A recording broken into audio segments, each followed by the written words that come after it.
నమస్తే, welcome to KK news. నేను శ్రీదేవి. మాజీ మంత్రి వైసీపీ ఎమ్మెల్సీ బొత్స సత్యనారాయణ రూట్ మార్చారా? వైసీపీలో ఉంటే రాజకీయ భవిష్యత్తు ఉండదని భావిస్తున్నారా? వెంటనే కాకపోతే కొంతకాలం తరువాతైనా జనసేన గూటికి చేరే దిశగా బొత్స వ్యూహాత్మకంగా అడుగులు వేస్తున్నారా? అంటే రాజకీయ వర్గాల నుంచే కాకుండా వైసీపీ వర్గాల నుంచి అవుననే సమాధానమే వస్తుంది. గతంలోనూ బొత్స సత్యనారాయణ వైసీపీని వీడతారని వార్తలు వచ్చాయి. అసెంబ్లీ ఎన్నికల్లో వైసీపీ ఘోర పరాజయం తర్వాత బొత్స సత్యనారాయణ కొద్ది కాలం పార్టీ కార్యక్రమాలకు దూరంగా ఉన్నారు.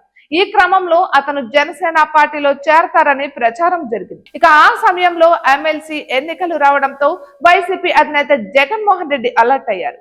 ఉమ్మడి విశాఖపట్నం జిల్లా స్థానిక సంస్థల ఎమ్మెల్సీ అభ్యర్థిగా బొత్స సత్యనారాయణ పేరును ప్రకటించారు. తెలుగుదేశం కూటమి నుంచి ఎవరూ పోటీ చేయకపోవడంతో ఆయన ఎమ్మెల్సీగా ఏకగ్రీవంగా ఎన్నికయ్యారు. అప్పట్లో విజయనగరం జిల్లాకు చెందిన వ్యక్తికి విశాఖపట్నం నుంచి ఎమ్మెల్సీ ఇవ్వడంపై వైసీపీలో కొందరు నేతలు అసంతృప్తి వ్యక్తం చేశారు. ఎమ్మెల్సీగా ఎన్నికైన తర్వాత బొత్స సత్యనారాయణ వైసీపీలో కీలక భూమిక పోషిస్తున్నారు. మండలిలో విపక్ష నేతగా కూటమి ప్రభుత్వ నిర్ణయాలపై మంత్రులను నిలదీస్తున్నారు. వైసీపీ తరపున గెలిచిన 11 మంది ఎమ్మెల్యేలు అసెంబ్లీకి గైహాజరు కావడంతో శాసన మండలిలో ప్రభుత్వాన్ని నిలదీయాలని వైసీపీ నిర్ణయించింది.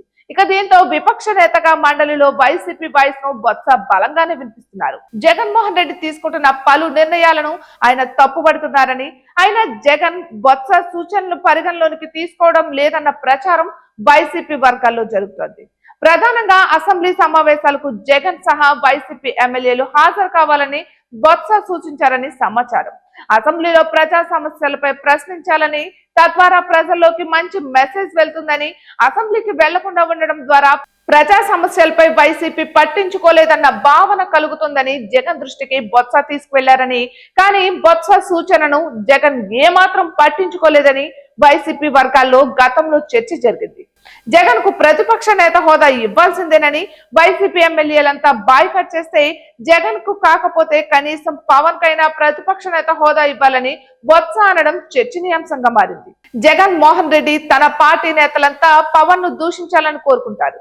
కానీ బొత్స మాత్రం మా మంచి పవన్ అంటుండడంతో ఆయన చూపు జనసేన వైపు ఉందన్న భావన వైసీపీ వర్గాల్లోనే వ్యక్తమవుతోంది. ఈ రోజు కాకపోతే రేపైనా బొత్స జనసేనలో చేరడం ఖాయమన్న వాదన వైసీపీ వర్గాల నుంచి గట్టిగా వినిపిస్తోంది.